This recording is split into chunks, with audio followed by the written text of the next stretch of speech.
Gen Z sendiri adalah generasi yang lahir pada tahun 1997 sampai dengan 2012. Gen Z merupakan generasi yang terlahir di era digital. Oke semuanya, kembali lagi di podcast Komunikasi Politik pada sore hari ini.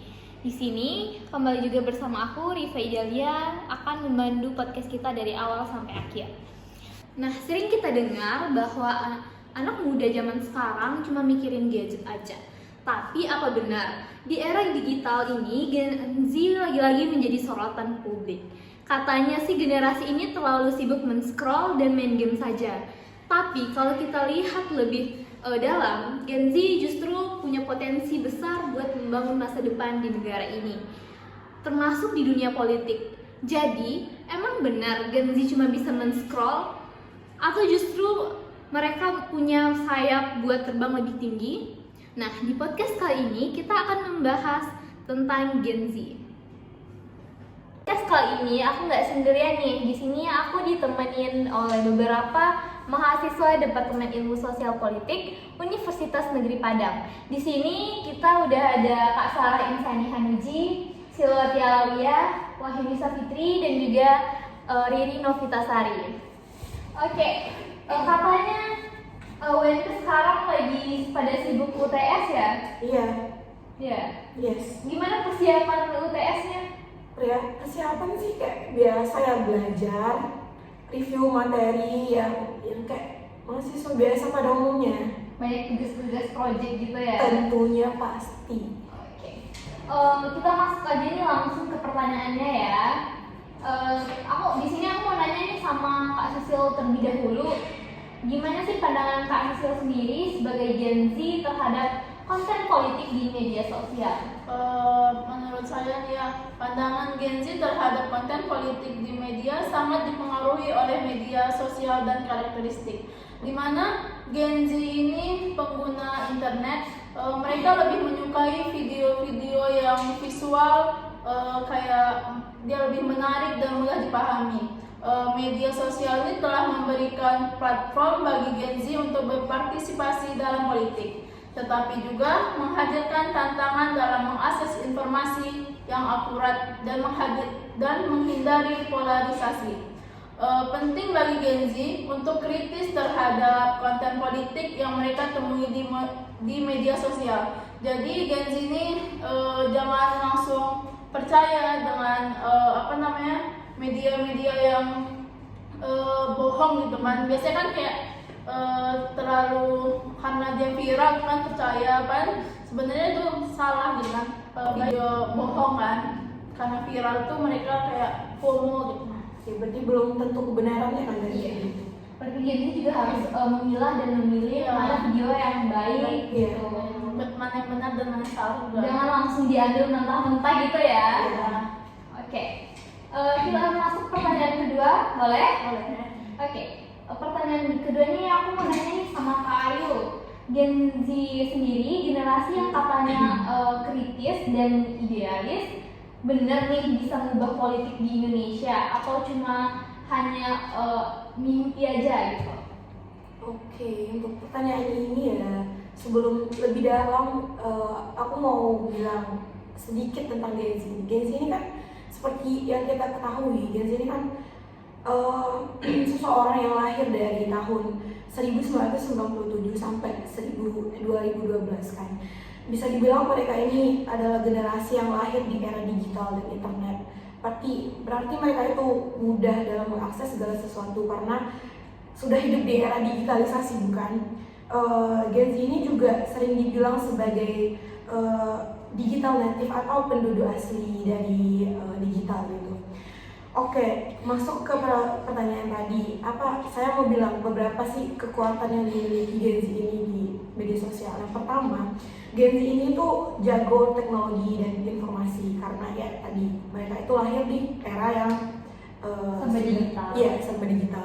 Selanjutnya mereka ini berani untuk ngomong atau mengkritik sesuatu di media sosial gitu. Terus Gen Z ini juga peduli gitu akan isu-isu sosial dan lingkungan, apalagi kalau isu-isu tersebut sempat viral kan. Tapi di balik kekuatan yang dimiliki oleh Gen Z ini, mereka ini memiliki tantangan gitu untuk merubah sistem politik di Indonesia. Yang pertama itu ya, tantangannya tuh kebanyakan Gen Z ini cuma berani ngomong aja di media sosial tanpa adanya aksi atau langsung turun tangan langsung ke lapangan. Terus menurut saya di Indonesia ini politik di Indonesia tuh masih dikuasai oleh orang-orang tua atau kita bisa sebut generasi milenial.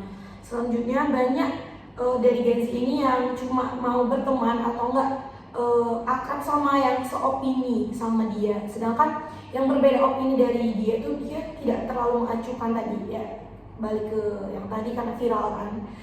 Selanjutnya yang paling parah lagi ini yaitu FOMO kan, apalagi Gen Z sekarang tuh sering ikut-ikutan, apapun yang viral itu pasti mereka ikut tanpa mereka melihat latar belakangnya gimana, ini benar atau enggak, ini hoax atau enggak, yang penting kan viral aja. Tapi balik ke pertanyaan tadi, bisa nggak sih Gen Z ini mengubah sistem politik di Indonesia? Jawabannya tentu bisa ya, tapi nggak cuma dengan semangat dan omong doang gitu. Kita perlu melakukan beberapa hal gitu, seperti langsung turun ke lapangan, nggak cuma demo-demo di Twitter yang nggak jelas atau ikut-ikutan. Selanjutnya kita tuh harus mengetahui gimana sih cara kerja real dari sistem politik itu, dan tentunya harus konsisten ya terhadap apa yang kita pegang tadi agar nggak punya penyakit mental illness gitu. Tau lah, Gen Z sekarang kan dikit-dikit mau nyerah aja gitu. Ini tuh kayak gimana sih, kita tuh bermain game di level yang akhir atau level boss, sulit tapi nggak mustahil. Kita bisa kok melakukan perubahan, tapi nggak cuma keluar-keluar di media sosial doang, tapi kita harus ada aksi yang nyata dan strateginya gitu. Nggak bisa langsung instan sih, cuma kita tuh butuh waktu, strategi, serta kerja keras yang dapat membuktikan kepada pemerintahan bahwa Gen Z ini bisa gitu, nggak dikesampingkan. Berarti Gen Z sendiri itu harus menggali lebih dalam tentang pemerintahan atau politik seperti itu. Iya, tentunya ya, kita harus aware kan terhadap politik di Indonesia. Jangan karena Gen Z ini apa sih sukanya di media sosial aja kan, berarti dia lebih individualis dan nggak peduli terhadap lingkungan. Itu jangan. Kita boleh kok melek terhadap digital, cuman kita harus peduli juga dengan negara kita. Mungkin karena kasus, kita kembali ke belakang nih, mungkin karena kasus COVID kemarin, jadi Gen Z itu lebih banyak di rumah gitu, kita daring gitu, kuliah atau sekolah, jadi mereka lebih banyak berinteraksi dengan media sosial gitu daripada berinteraksi dengan masyarakat luas. Jadi terbentuklah pola pikir seperti itu. Iya, itu dampak negatif dari COVID tadi kan. Oke, terima kasih kepada Kak Ayu yang udah memberikan pandangan dan jawabannya nih. Oke, kita masuk ke pertanyaan selanjutnya. Untuk pertanyaan selanjutnya itu untuk Kak Riri ya. Emang Gen Z bisa mempengaruhi kebijakan pemerintahan atau cuma bisa nge-tweet aja tuh di media sosial? Oke, saya akan menjawab. Ya, Gen Z bisa mempengaruhi kebijakan pemerintah lebih dari sekedar nge-tweet. Meskipun platform media sosial seperti Twitter sering menjadi medium utama mereka untuk menyarankan pendapat, pengaruh Gen Z dalam politik dan kebijakan publik sebagian besar karena beberapa faktor. Faktor yang pertama yaitu keterlibatan aktif di media sosial. Gen Z menggunakan media sosial untuk memobilisasi gerakan dan menciptakan tekanan publik terhadap isu-isu dan politik. Yang kedua yaitu kampanye digital. Kampanye digital ini banyak digunakan oleh anak-anak, terutama oleh Gen Z yang terlibat dalam kampanye politik dan gerakan sosial, baik di tingkat lokal maupun nasional. Mereka menggunakan media digital untuk menyebarkan informasi. Yang ketiga yaitu partisipasi politik langsung. Di beberapa negara, anggota Gen Z mulai masuk ke ranah politik formal, baik dengan menduduki posisi di partai politik atau sebagai aktivis yang mengaruhi keputusan politik. Jadi, meskipun media sosial adalah salah satu alat pengaruh Gen Z untuk terbatas di sana, mereka memiliki potensi besar untuk mempengaruhi kebijakan melalui berbagai cara, baik secara langsung maupun tidak langsung. Oke, berarti Gen Z sendiri tuh mempunyai kekuatan terbesar yaitu media sosial ya. untuk Mempengaruhi. mempengaruhi karena mereka lebih berfokus kepada media sosial sendiri. Terima kasih jawabannya Kak Riri. Ya. Oke, kita masuk ke pertanyaan selanjutnya nih untuk Kak Sarah. Kalau Gen Z mau membangun Indonesia, apa saja nih yang harus mereka perjuangkan? Apa cuma ngomongin isu-isu aja tuh di media sosial? Baiklah, seperti yang dibilang sama Kak I tadi, kalau Gen Z lahir pada 1997 sampai 2012, kita ini kan termasuk Gen Z nih. Menurut saya yang harus diperjuangkan untuk Indonesia 45 nanti itu yaitu menuju pendidikan yang lebih baik lagi, yaitu lebih inklusif dan berkualitas. Kita dapat menjadi bagian dari reformasi pendidikan yang dibutuhkan pada zaman 45 nanti, termasuk pada abad 12 itu yang ditekankan adalah literasi digital, keterampilan, serta pendidikan kewarganegaraan. Hal tersebut kembali lagi kepada diri kita nih sebagai Gen Z, yaitu dengan cara meningkatkan cara belajar dan lebih semangat lagi untuk mengetahui hal-hal lebih baik lagi dan mempelajari hal-hal yang lebih positif lagi. Seperti yang kita lihat sekarang ini, pada era kita sebagai Gen Z nih sudah banyak media sosial untuk mengakses pendidikan, bahkan kita dapat mengakses informasi itu lebih cepat dengan adanya media sosial seperti Google dan juga ada AI sekarang mempermudahkan kita untuk mendapatkan pendidikan yang lebih baik lagi. Kemudian mengenai pertanyaan mengenai apakah Gen Z itu cuma ngomongin isu-isu di media sosial? Kebanyakan yang menggunakan media sosial itu emang ya Gen Z yang ada, tapi kita sebagai Gen Z kan nggak hanya membahas mengenai isu-isu di media sosial, bukan membahas mengenai kasus-kasus viral atau kita juga membahas mengenai perkembangan bangsa atau mengenai partai-partai politik kita. Meskipun begitu, ada juga Gen Z yang terlibat dalam aksi protes atau kampanye dalam pemilu kemarin. Juga Gen Z terlibat dalam memberikan hak suaranya pada pemilu tahun 2024 yang sebelumnya kita lakukan. Kemarin kan kita juga pelantikan presiden kan, kita lihat wakil presiden kita cukup muda itu karena dukungan dari Gen Z kita juga. Gen Z juga banyak berpartisipasi dalam aksi politik dan sebagai aktivis politik. Dapat kita simpulkan bahwa Gen Z ini memiliki pengaruh yang sangat besar untuk kemajuan Indonesia.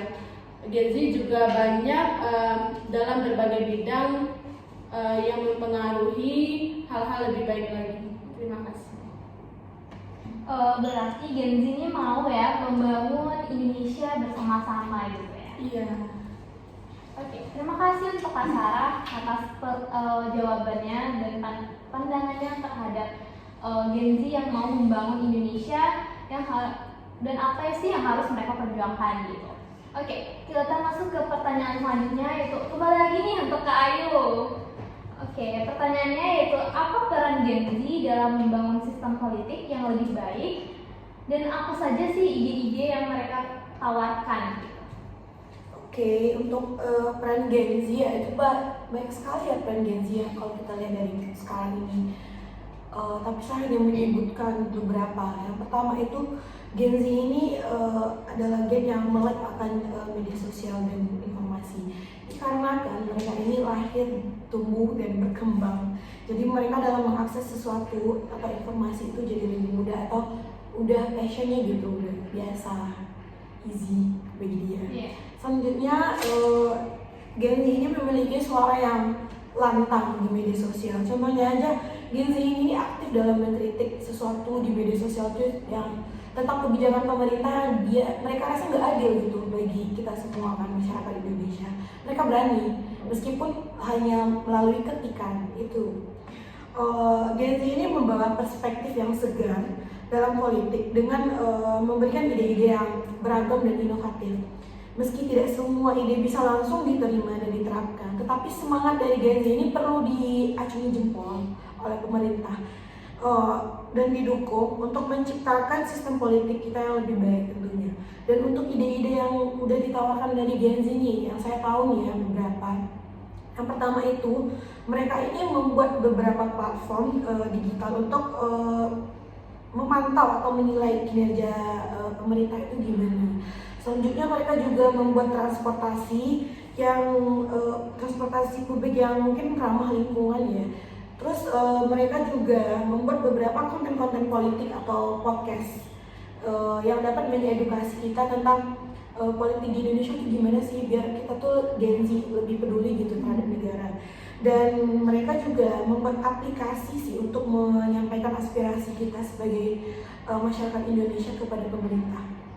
Itu sekian sih yang dapat saya sampaikan.